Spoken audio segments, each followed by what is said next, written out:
Hey everybody, it's Jason Blaha here, and it's time for part 3 of the Monday Q&A, so let's do it. First question. Dear Jason, will martial arts training where you tense and take blows to your core and arms affect gains, strength gains? Initially it might if you're getting sore from it, but the two actually go hand in hand. The continual blows and training you to have to tense your core before you take blows can strengthen your core, which can help you get stronger with your strength training. And your strength training and core work from your strength training will give you stronger abs so that you can take better blows from the work. Now, initially it can cause problems, but once you adapt to doing it that way, I think it's actually beneficial.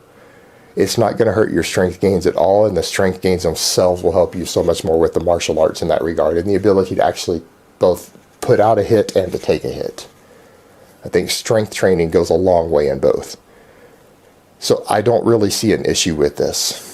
Now, maybe the arms, particularly if you're getting a lot of bruising, it may cause you some problems with arm development due to just bruising and things, but it depends on how often it's being done.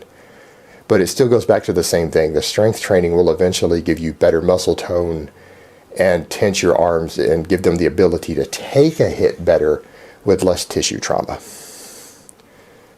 So kind of complicated to answer, but honestly, I think the strength training will go a long way itself in helping with the martial arts.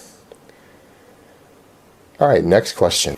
Hi Jason, a lot of fitness people are recommending MCT oil such as coconut oil for fat loss.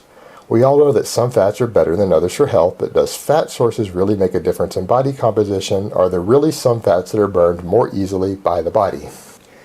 This is really kind of a bullshit theory that people have come up with, and it goes back to this thing of using your diet to try to manipulate what sort of fuel substrate you're burning. Doesn't work because you still have to have the calorie deficit to burn the body fat. Just like if you eat a lot of fat, you will burn more fat, but you have to burn the fat before you get to your body fat.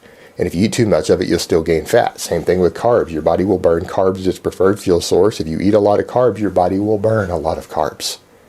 But you'll still lose fat if you're in a caloric deficit, and if you're in a surplus, you'll burn all the carbs and store the fat you eat. Now, the medium chain triglycerides are a slightly preferred fuel source by the body over other types of dietary fats. So if you eat the medium chain triglycerides, you will burn carbs first.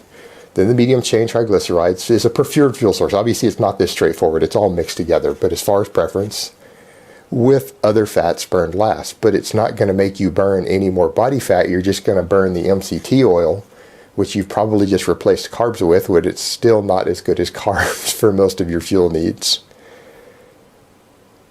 Other than maybe really long sustained endurance events, but you could eat other fats to get the same benefit. So it's really silly, and as far as the coconut oil thing goes, this has been overhyped.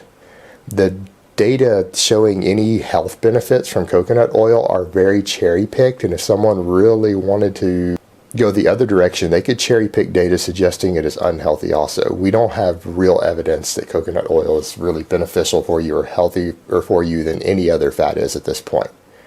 There's data in both directions and a lot of inconclusive data. So don't buy into the hype there. It's just silly.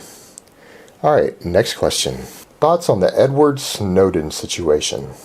Alright, these are the kind of topics I don't always like to talk about online. I want to answer this without causing myself too many problems.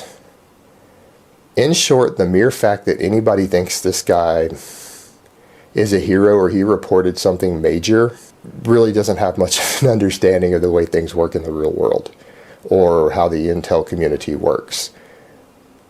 I would make the argument that whether you like it or not, if you actually want your country to be relatively safe, the type of illegal intrusions that the intelligence community was doing that Edward Snowden was reporting on are probably necessary. And if anybody thinks that is even remotely close to the most illegal activity that goes on or the questionable activity that goes on in the clandestine world, then you're living in some sort of little dream world, which is fine. A lot of people are happy there.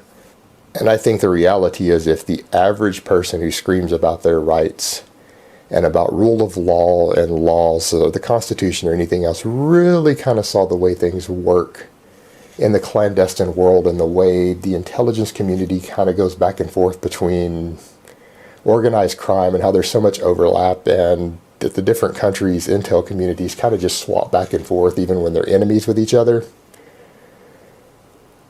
they would be just screaming about it. But the reality is these people who scream about constitutional rights don't really live in the real world for the most part anyways.